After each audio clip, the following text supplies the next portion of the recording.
Thailand berhasil mengubah singkong menjadi komoditas ekspor bernilai tinggi, sementara di Indonesia banyak petani malah rugi saat panen raya tiba. Perbedaan ini bukan karena tanahnya, tapi karena sistem pertaniannya. Di Thailand, singkong tidak lagi dianggap tanaman kelas bawah. Pemerintah, industri, dan petani bekerja dalam satu ekosistem yang saling terhubung. Dari pemilihan bibit unggul, teknik penanaman modern, hingga jaringan pabrik pengolahan, semuanya dirancang agar hasil panen memiliki nilai ekonomi tinggi. Tidak heran jika Thailand menjadi salah satu eksportir produk singkong terbesar di dunia. Hamparan kebun singkong di Thailand terlihat sangat rapi dan produktif. Banyak petani menggunakan varietas unggul dengan hasil panen tinggi serta umur panen yang lebih cepat. Proses penanaman hingga panen juga mulai dibantu mesin modern. Bahkan di beberapa daerah, mesin khusus mampu mencabut singkong langsung dari tanah dalam waktu singkat, membuat biaya tenaga kerja jauh lebih efisien. Yang paling penting, petani Thailand memiliki kepastian pasar. Setelah panen, singkong mereka langsung diserap oleh industri pengolahan yang jumlahnya sangat banyak. Umbi singkong diolah menjadi tepung tapioka, bioetanol, pakan ternak, pemanis makanan, hingga bahan baku industri kertas dan tekstil. Karena industri hilir berkembang kuat, harga singkong menjadi lebih stabil dan petani tidak terlalu khawatir saat panen raya datang. Berbeda dengan Indonesia,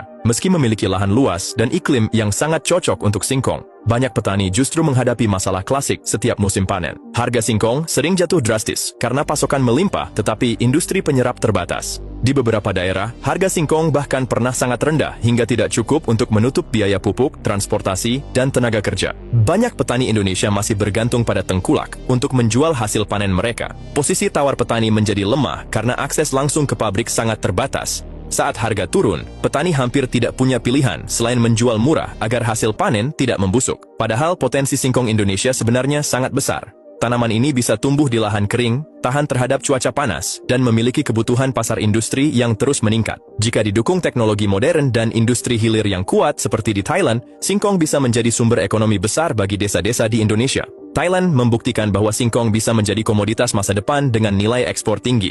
Negara itu tidak hanya fokus pada produksi, tetapi juga membangun industri pengolahan, riset pertanian, hingga jalur distribusi yang efisien. Hasilnya, petani bisa menikmati keuntungan yang lebih stabil dan berani terus meningkatkan produksi. Sementara di Indonesia, banyak petani masih harus menghadapi ketidakpastian harga setiap kali panen tiba. Ironisnya, tanaman yang sama bisa membawa kesejahteraan di satu negara, tetapi menjadi sumber kerugian di negara lain. Dan perbedaannya bukan pada kualitas tanah atau iklim, melainkan bagaimana sistem pertanian itu dibangun dan dijalankan. Bahkan di beberapa wilayah Thailand, petani singkong sudah mulai menggunakan sistem digital untuk memantau harga pasar dan kebutuhan industri.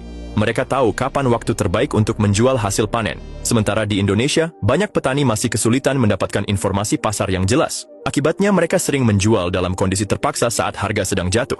Jika kondisi ini terus berlangsung, bukan tidak mungkin banyak petani muda akan meninggalkan sektor pertanian karena dianggap tidak menjanjikan.